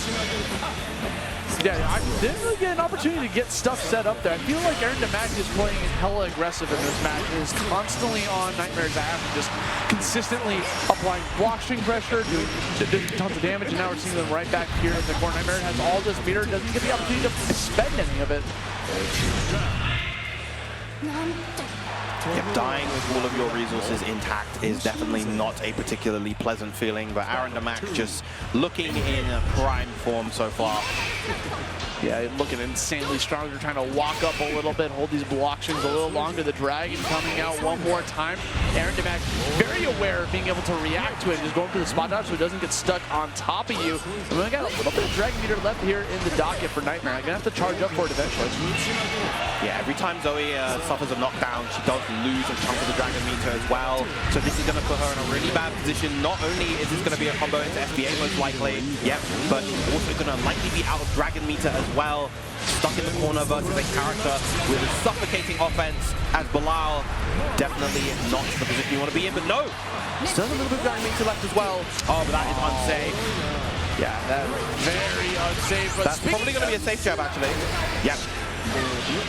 Got the correct punish right afterwards. That's going to be Aarondamac with a set win. If there's something I know about Aaron, dude, he loves cashing out SBA. Like, whenever you see Aarondamac on screen, you're going to see at least 20 SBAs coming out from Belial. Like, that animation you eventually just get used to. Yep. Yeah, definitely an animation that is seen quite a bit in this game. Reminds me of Jeter's SBA in the base game. You would see that move a lot, and it took forever. It still does. It takes less time in this game, but yeah. But it's still very lengthy. You know, every time she goes, you can go for a break, grab some water real quick, come back, you're like, oh, okay, she just pulled out her 10th weapon. Okay. Yeah. Made it back just in time. But yeah, Aarondamac going to take that win, move on through the bracket here at Combo Breaker. Aarondamac is definitely one of those players I would not be shocked if we saw him sitting in top 8 later on Sunday. Yes, I want to say he's seeded to make top 8, so definitely a player that we can expect to see more of here later this weekend. But coming up next, we are going to be having two players we've already seen before, Pochp versus UselessMiwa. That is right. Pochp coming out yet again with the Vera. This is the character we've seen time and again in brackets. A character that's gotten a lot of love with the Rising update, right? Introducing the install into the kit is such an important tool. Yeah. Very much so. UselessMiwa, once again, I believe, on the Beelzebub, so definitely going to be seeing a very kind of mid-range heavy. I think Beelzebub definitely a character that kind of wants to just keep Vera away from him. Vera not having a fireball of her own to really contest against the Black Flies. It's a character that has to kind of work her way in despite her very solid mid-range buttons. Yeah, she really can't play the fireball game against him because she does have access to Luminaria, the fairy, but like it will be ignored by Beelzebub's projectile. So and once she gets hit, it just deactivates it immediately. So it's very tough for her to be able to contest that. Like you said, gonna have to slowly crawl her way in to try to find something out. And one thing we didn't really see in the last matchup we saw Pochp with, we didn't really see any command grab attempts, right? A lot of players like to try to disguise their command grab attempts, whether by putting out Luminaria first and then going for the command grab right afterwards, because it kind of hides that little initial animation. Because with it, she goes for like one of these grabs, like, ha, I'm going in, and then she goes for a generic like dash in into the command grab. You got to be prepared for that because you have to jump. Yep. That is her win condition. If she lands a command grab, she's in a much, much better spot, and she keeps all of her meter. Yeah, that's generally one of the difficult things with Vera. Obviously, she wants to be able to get into that install form, but meter is something that players and characters can use on a lot of different resources in this game. So Vera kind of needing to save her meter a lot of the time definitely, I think, kind of hurts her ability to really capitalize a lot of stuff. As mentioned before, UselessMiwa playing that kind of slow fireball game, but now that they got the opening, just applying that pressure with the plus frame. Lovely jump around the cover, beautifully timed, and now it's Pochp's turn. Yeah, fantastic option coming out. Gonna give us that install with the meter using in the middle of the combo. Oh no, caught pushing a button, you're getting sent to the void again, dude, not again. Teleport side switch as well against the safe meaty if so chooses, but no, and yeah, not going to be quick enough on the anti-air to be able to beat the H dive right there, the Unisonic. Very unfortunate for Poch is that like we saw the install go into play and then we proceeded not to get any hits afterwards because we saw like this was like, aha, I found the answer. It's just hitting you a bunch. Now we're going right back into the thick of things here for round start, playing very passive here at the very beginning. Very similar kind of matchup towards like playing against Catalina. You kind of want to think about the same things, right? Keeping a safe distance. Don't let her get up too close and personal so she gets her stuff cooking here. Trying to go for a lot of specials to apply some blockchain pressure. And now we're jumping back and forth. Teleport, no dice. Right, big jump in. Gonna be able to capitalize. It was very high up. Oh, wow, what a DP. Unfortunately on the spacing where they're not able to capitalize more, but nice counter poke, using that into the Scarlet Oath as well. Goes for the roundabout jump to give us back that corner pressure. Some more 6-6Ls, dashing back, waiting for that next answer. We're seeing a lot more passive play from both players here because UselessMiwa does have full meter, which is very scary in install, especially with SSBA activated. That's one of the scariest tools in her kit. Yeah. Oh, Chaos Caliber outspeeding the Luminaria there. Dang, just going, no, it is my turn. DP right afterwards blocks the response DP in kind and brings this to a round 3 in game 1. Yeah, that MDP is kind of a strange move from Beelzebub, designed predominantly to kind of cover like offensive OSs, you know, holding back whilst pressing the light button, the second light button. But if you just bait it out or react to it, then it loses that value.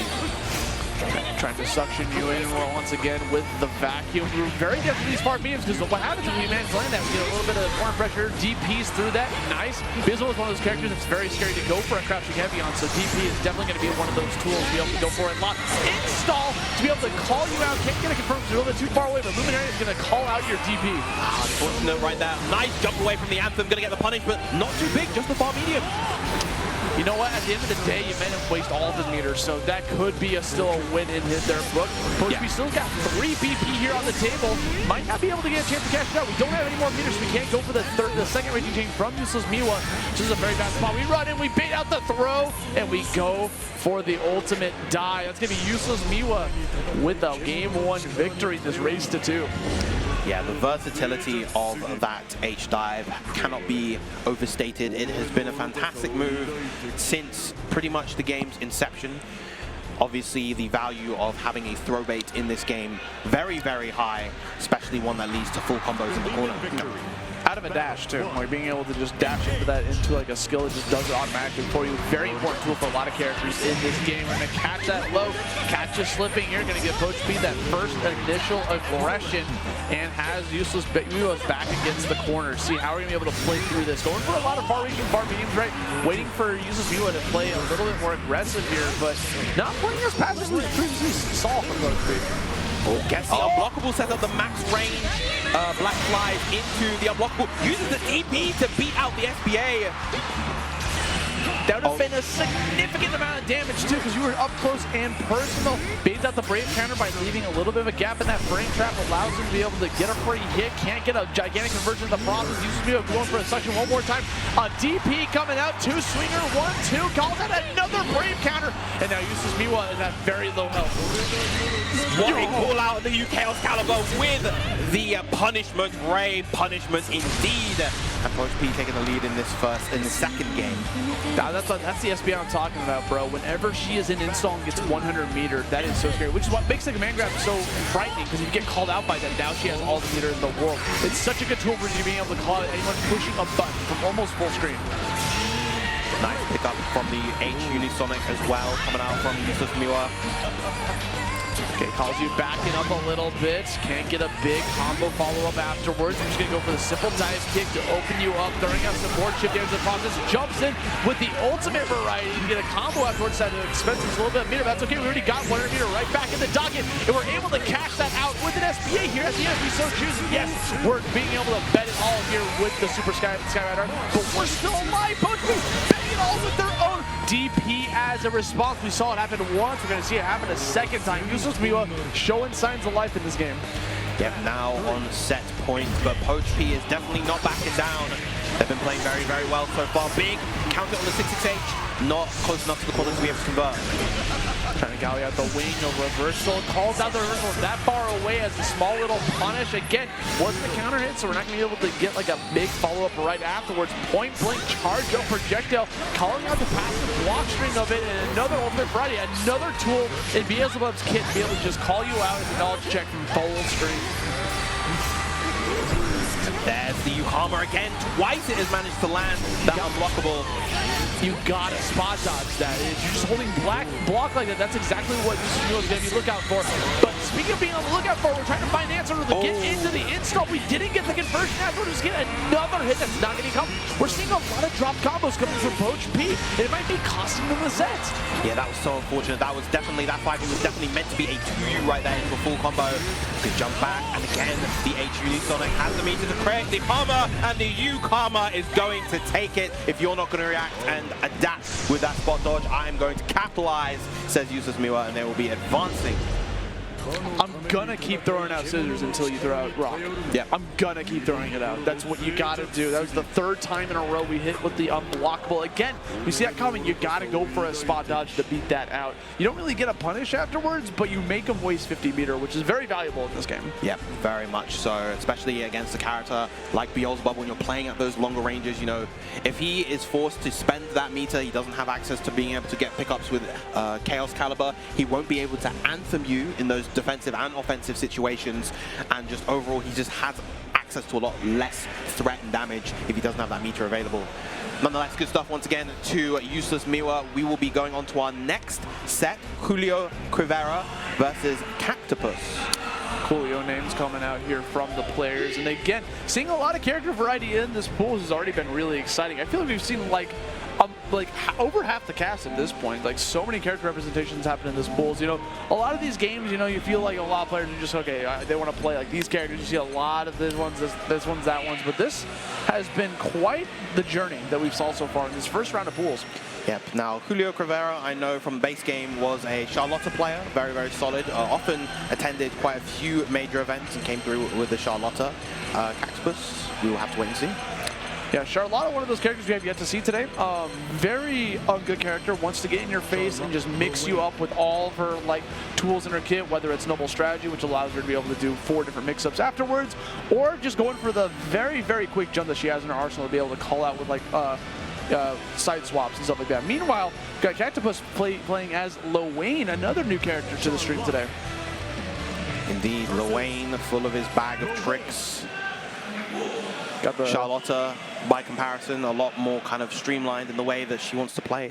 She wants to either jump on top of you or 6XL to get it. I think it's going to be a Shining Onslaught starter for this next round. It's a button starter right here, but I'm almost guaranteed that round start is going to be Shining Onslaught. Makes sense. Charlotta ball, bro. I want to see it. It's particularly effective against a character like Lowain, who like his round start options are either going to be backdash or some sort. It's always one of those two. Yeah, Lowain's entire game, in this matchup specifically, he wants to keep Charlotta away. Yeah. Wants to get a knockdown, back up, eat some food, send out the bros, send out the wheel, anything you can to just keep her at very arm's length. This is actually the definition of social distancing. You want to do it with the Lowain extraordinaire. Real cat versus mouse kind of matchup between these two, and funnily enough, it is the cat and mouse characters. Yeah, except role reverse. Role reverse. Who's Jerry now? Okay, gonna start off here on the beach for the first game of this set. Again, button checks have been done. Getting near the end of this this first pool's up block. On top of that, by the way, we got tons of more Granblue action right afterwards, so I can't wait to see who's going to be able to bring up towards this table, but we're just going to let them rock. I feel like sometimes when you let the intros rock with Lowain, he'll just talk forever. Nah, he does. He is a chatterbox. He is a prime yapper boy with his bros. He's just like me for real. Backdash round slot, yeah, there it is. And the 6XL to chase. Plus frames on the oh wow, the noble strategy to get over the come at me, bro. Very strong tool. Okay, gonna go for the crouching light, gets a spot dodge right afterwards. Oh, gonna be able to get that the parry right afterwards to put you right back into the corner. The Sword of Lumiose is a very good tool. Surprised we didn't see the FBA cash out from juliocrivera right there. That was a prime opportunity to go for that extended combo, drain a bit, BP from Cactipus as well. Speaking of draining a BP, that Raging Strike out the blue. And no, the Shining Onslaught right underneath Tommy right there. That's a more effective way to deplete that BB. You got two of them. Yep. Two for the price of one. That's what I'm saying. We managed to finish that off. Julio off to a great start in this set. Cactipus has yet to really get anything meaningful set up because, again, playing against a rushdown character like Charlotta, it's tough to be able to like just close the distance away from you. You even saw an attempt there with a brave counter, but a grab was coming your way. Yep.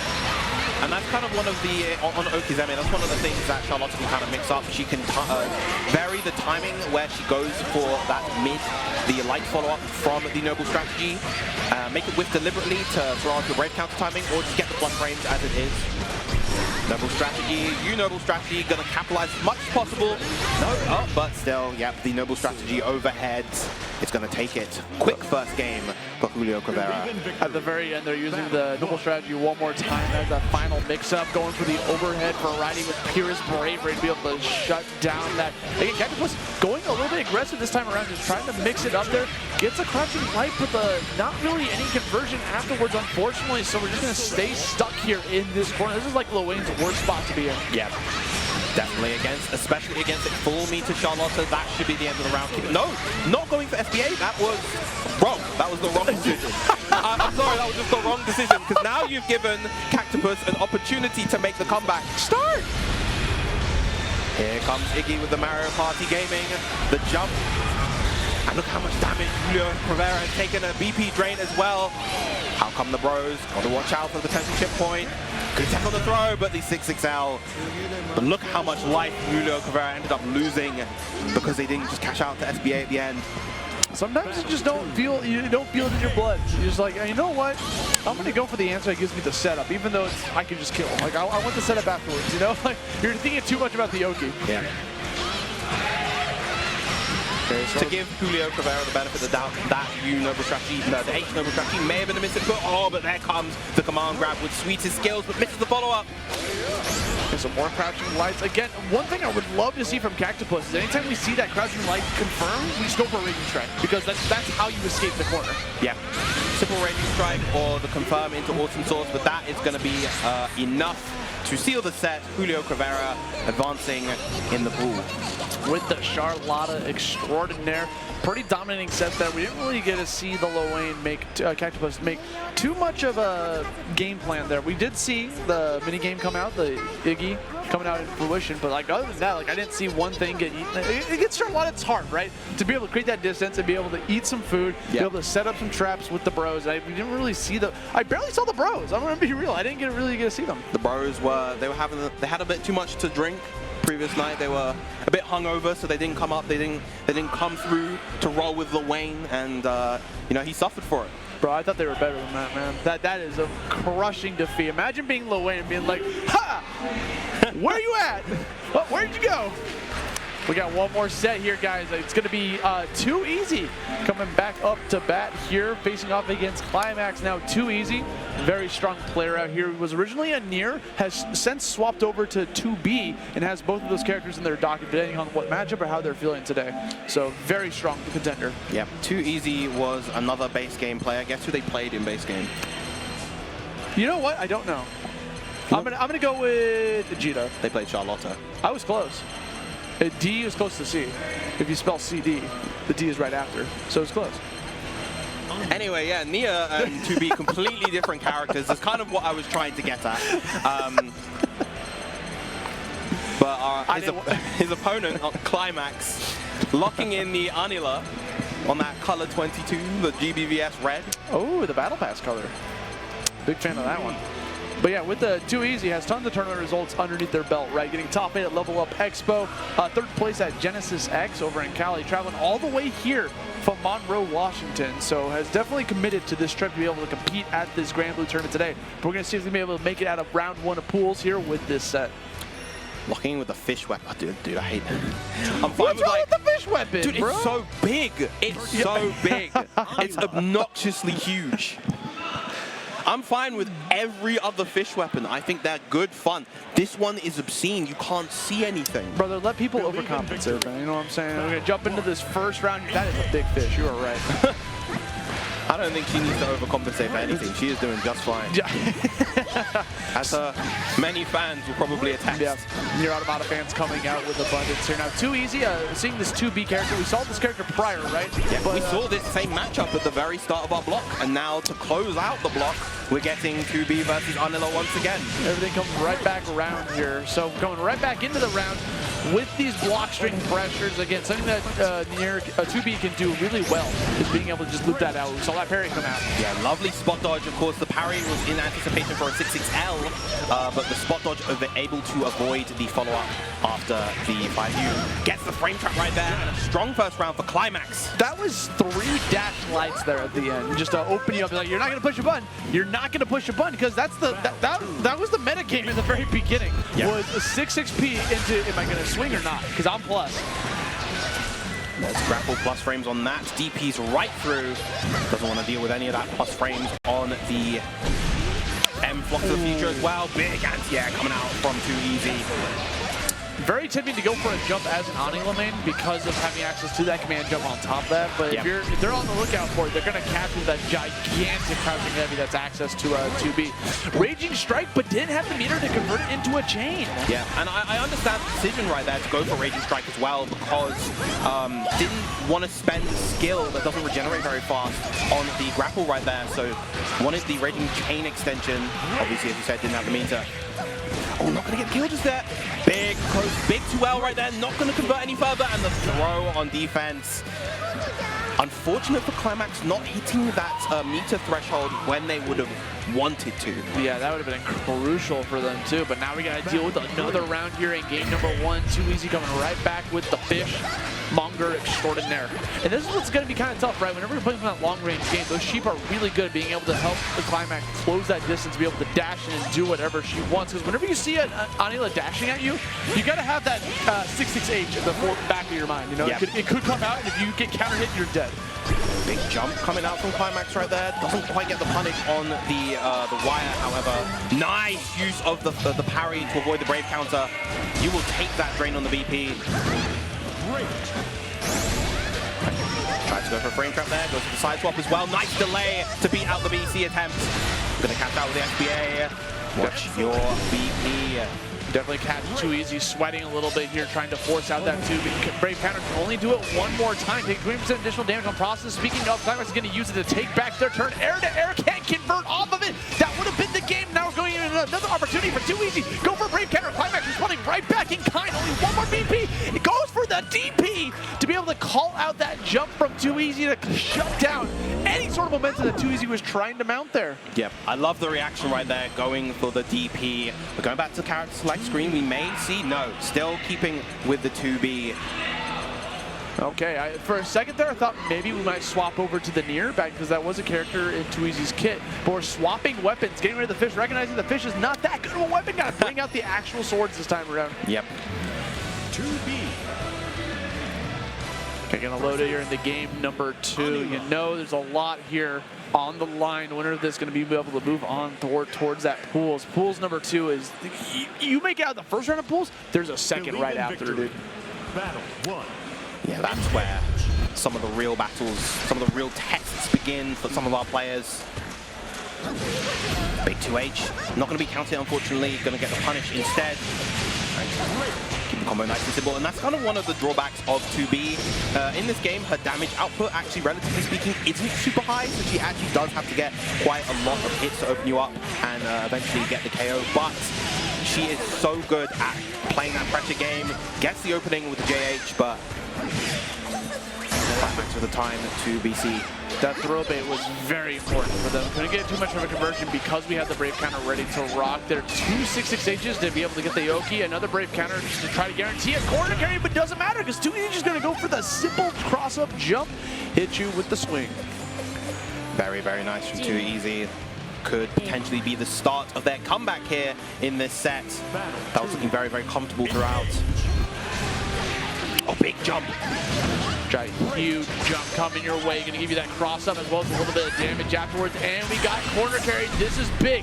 Gonna catch it out on the Raging Chain, probably because it was a little bit too far away to be able to get an actual meaningful conversion without committing to the chain.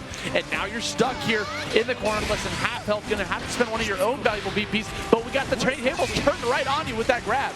Yeah, Klimax being very, very kind of aggro on defense, very liberal with the BP usage, as well as very liberal with the DP. I'd love to see 2Easy try to bait out those options a bit more. Oh no!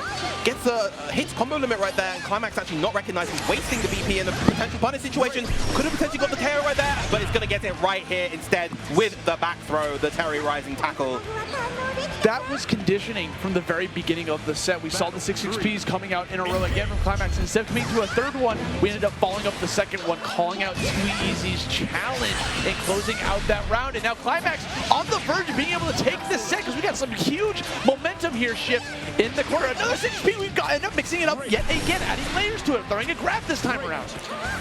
Good on 2Easy, managing to DP out. Yeah, and that is plus. It is actually kind of difficult to take your turn back versus that. 6XL gets the jump, but not going to be enough just yet. Very hungry, no sweeps yet to come out, going for the ultimate sheep here. Out of BP from both of them, obviously wasting our last one. Goes in with command jump, catches you off guard with the grab, and that's going to be Klimax, I think, getting an upset there, taking down 2Easy, who is fated to go pretty far in this bracket, down to the loser side of pools. Yeah, that was a very that was very much a demonstration of asserting one's will onto their opponent. You know, Klimax made all of the kind of correct offensive and a lot of correct defensive decisions throughout that whole set. You know, was very adamant on using those RPS DPs. Pretty much every single one of them hit. Used a lot of liberal 6XL usage and was just able to take that in very kind of dominant, comfortable fashion. Great stuff. Moving on. Yeah, and speaking of moving on, guys, we got to move on eventually. That's going to be it for our block. But, guys, this entire stream all day today is just going to be nothing but Granblue Fantasy Versus. So you're going to be in well hands with some more commentators, more able commentators coming through. But honestly, I had a pleasure with you, Grim. I'm finally glad we finally got to be able to cast a game that's not Super Smash Brothers. Indeed, indeed. It has been a great time. As we mentioned, don't go anywhere. We've got more Granblue Fantasy Versus Rising Pools action coming up after this break.